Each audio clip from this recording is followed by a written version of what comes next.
Hey everyone, and welcome back to the deep dive. Yay. Today we're diving into something I think a lot of us are wrestling with, Mm, which is how should Christians reflect God's love in a world that just feels increasingly divided? right. We're looking at a podcast called How Should Christians Reflect God's Love in a Divided World? hmm So, are you ready to kind of unpack some of these insights from the Bible about love and judgment and what it really means to be a Christian? I'm ready. Let's do it. Awesome. Okay, so the podcast starts out with this really powerful statement. Okay. God loves us. God loves you. God loves everyone. It's simple, but it's Mhm. profound. Right? Okay. And it's so true. It's like so simple, but it's like, whoa, Yeah. it's foundational. And I think that's what's so interesting about that statement is that it's sort of the jumping off point for unpacking what in theology we call agape love, which is this radical, unconditional love that's given freely to all humanity, regardless of who they are or what they've done. And it's something that transcends really our human understanding of love because often our love is conditional. And so this agape love, it forms the very foundation of Christianity. Okay, so I get that God's love is this huge, all-encompassing thing. Yeah. But then here's where I get tripped up. Okay. If God's love truly is for everyone, Mm-hmm. then why do we see so much judgment and even hate coming from people who claim to be Christians? Well, that is the tension that's been present throughout Christian history. Yeah. You've got this God who is the source of all love, and then you see all these people throughout history and even today doing things in the name of Christianity that don't feel very loving at all. Yeah, it feels like a contradiction. It does. And I think the podcast we're looking at does a really good job of kind of pushing on that tension and bringing up some really stark examples of things that have been done in the name of Christianity that leave a lot of people with a pretty negative impression of Christianity. It makes you wonder, are these people truly reflecting God's love? Yeah. Or are they just using their faith as a way to kind of justify their own biases? It's a good question. And it leads us to a crucial question. What does it really mean to be an ambassador for Christ Yeah. in a world that's so quick to judge and condemn? That's a great question. I mean, if we're truly representing Christ and his teachings, shouldn't our words and actions reflect that message of love and compassion? I think so. The podcast brings up Romans 3:23, which is a verse I'm sure many of our listeners are familiar with. All have sinned and fallen short of the glory of God. Okay, yeah, that's one I've heard a lot. Yeah. But how does that connect to this whole idea of judgment and reflecting God's love? Well, this verse is often used to highlight the universality of sin, right? The idea that we're all imperfect and in need of God's grace. But I think it also serves as a powerful challenge to the notion that any of us has the right to judge another. So if we're all sinners in need of grace, who are we to judge others for their shortcomings? Yeah, I think that's a really important point. Huh. And the podcast also points to another verse in Romans chapter 2, verse 1. Therefore you have no excuse, O man, every one of you who judges. For in passing judgment on another, you condemn yourself because you, the judge, practice the very same things. Okay, so it's not only not our place to judge, Right. but it's actually harmful to us. Yeah, I think that's how you could interpret that verse. It's a call to introspection, a reminder to kind of check our own hearts and our own motives before we go casting judgment on other people. Okay, that makes a lot of sense. So we can't really claim to be followers of Christ while we're simultaneously tearing other people down with judgment and condemnation. And I think it leads to the question of how do we reconcile this call for non-judgment with the very real feelings of anger, frustration, even dislike that we can feel when we encounter people who hold views that we just fundamentally disagree with. Right, and those feelings can be really intense sometimes. Absolutely. Especially today. And the podcast brings up a great verse in 1 John 4:20, which says, if anyone says, I love God and hates his brother, he is a liar. For he who does not love his brother whom he has seen cannot love God whom he has not seen. Yeah, that's a tough one. It's like if you can't even love the person standing right in front of you, how can you claim to love a God you can't even see? Right, and it challenges us to ask ourselves some really tough questions about, are we really being honest when we say we love God? Right. If we can't even muster up basic respect for people we disagree with. This is heavy stuff. It is. I feel like we've just barely scratched the surface. Yeah, we have a lot more to unpack. A lot more to discuss. Don't go anywhere. We'll be right back. Yeah, stick with us. Welcome back to our deep dive on how Christians should reflect God's love in a divided world.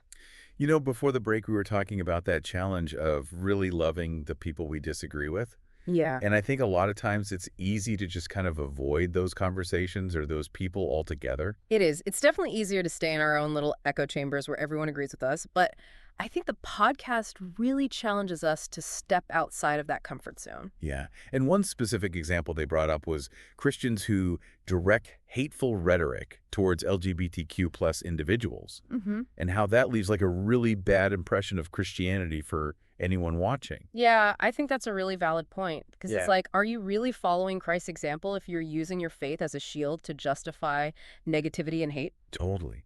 And it made me think about how Jesus constantly challenged those social norms, Right. reaching out to the people who were considered like the outcasts and the sinners. Absolutely. His entire ministry was centered around radical inclusivity. He dined with tax collectors and prostitutes. He healed the sick and the marginalized. He offered forgiveness and redemption to anyone who would listen. Okay, so if that's the example we're supposed to be following, how do we actually engage with people we disagree with? Yeah. Maybe even people we find really difficult. Right. And do it in a way that's both respectful and genuine. Yeah. I think the podcast gives us a few good pointers. Okay. It all starts with empathy, like really trying to listen to, understand another person's perspective, even if we don't agree with it. So it's not just what we're saying, but how we're saying it. Exactly. Our tone, our body language, our willingness to truly listen without judgment. Mm-hmm. I think those things speak volumes. It's like approaching the conversation with humility. Yes. Yeah. Humility is key. Yeah. Because none of us has all the answers, and we all have things to learn from each other. And instead of posting those hateful messages online, Mm-hmm. the podcast suggests that Christians should just post one simple message. Okay. What's that? God loves everyone. Wow. Yeah, I mean, it really doesn't get much simpler than that, does it? No, and I think it cuts through all the noise. Yeah, all the negativity. It gets straight to the heart of it. That's a powerful message. Yeah. And it's something that I think the world desperately needs to hear right now. Totally. Yeah. So we've been talking a lot about the big picture, but I want to bring it back down to earth a little bit. Okay. How does this actually play out in our daily lives? Yeah, that's where the rubber meets the road, right? Exactly. Because it's easy to talk about loving everyone in theory, Mhm. but how do we actually put that into practice? It's easy to say, yeah, love everyone. Right. But what does that look like when you're interacting with like, The grumpy cashier at the grocery store, yeah, the person who cut you off in traffic, your annoying coworker. or even like a family member who has like totally different views? Absolutely. So, yeah. I think that's where it gets really interesting, because reflecting God's love isn't always about grand gestures or pronouncements. It's about those small everyday interactions we have with the people around us. You're right, like how we treat the barista at the coffee shop, Mm-hmm. how we respond to a frustrating email. Exactly. It's those tiny little choices we make throughout the day. Right. And those choices, those small acts of love, they can have a ripple effect. They can change like the whole atmosphere. Absolutely. Yeah. They can change the atmosphere of our homes, our workplaces, our communities. So it's not about being perfect or having all the answers. No. It's just making that conscious effort to reflect God's love Right. in every interaction. No matter how small. And I think it's important to remember that we're all on a journey. We're all going to mess up sometimes. We're all going to have moments where we fall short. But the important thing is that we keep striving. Yeah. Keep learning. Keep choosing love. This has been such a good conversation. It really has. We've covered a lot of ground, Yeah. but I feel like there's still so much more to explore. There always is. Yeah. And I think that's what makes this topic so fascinating. It's a lifelong journey of learning and growing. So to our listeners, don't go anywhere. We'll be back in just a moment with the final part of our deep dive. Okay, so we're back for the last part of our deep dive. And I have to say, as we've been talking about this whole idea of reflecting God's love in a divided world, Yeah, it can feel a little bit overwhelming. it can. Like, where do we even begin with all the negativity and just, brokenness that we see around us? It's true. But I think the podcast makes a really important point about the fact that it all starts with us. Okay, so we're not going to, single-handedly solve all the world's problems. Yeah, right. Probably not. But we can start by focusing on what we can control, Okay. which is our own actions Okay. and how we choose to interact with the people around us. So like those small everyday acts of love that we were talking about before. Exactly. Yeah. Because those are the building blocks of a more loving world. I like that. Right? Mm. And think about it. If each of us really committed to reflecting God's love in our daily lives, Mm-hmm. even in just those small ways, imagine the ripple effect that could have. It's like that saying, be the change you want to see. I love that. Yeah. And the podcast actually poses this really thought-provoking question. Okay. What if, Huh. instead of posting all this hateful rhetoric online, Yeah. what if Christians just flooded social media with one simple message. Okay.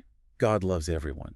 That's so simple, but so powerful. Yeah. It cuts through all the other stuff. It does. It gets to the heart of the matter. And, I think that's a message that our world really needs to hear right now, It does. especially with all the division and the negativity that's out there. Absolutely. So I guess as we kind of wrap up this deep dive today, or I want to leave our listeners with this question. Okay. If God's love truly is for everyone, Mm-hmm. what's one small step you can take this week to reflect that love in your own life? It doesn't have to be anything huge or dramatic. No. Yeah. Maybe it's reaching out to someone you've been avoiding, Mm. offering a helping hand to someone in need, Yeah. choosing to speak words of encouragement instead of criticism. Sometimes those little things can make the biggest difference. Absolutely. Right? Well, this has been such a great deep dive. It really has. We've explored a lot. Yeah, a lot to think about. We talked about, the tension between God's love and human judgment. Mm. We've talked about practical ways to reflect God's love. Absolutely. And I think ultimately what it comes down to is this choice Yeah. that we have to make every single day. The choice to love, Yes. even when it's hard, Yeah. even when we don't feel like it. Thank you so much for joining me for this deep dive. It's been a pleasure. And to our listeners, we encourage you to keep thinking about these things and to find ways to really live out your faith Yes. in a way that honors God and brings love and light to the world. Absolutely. Until next time, keep diving deep.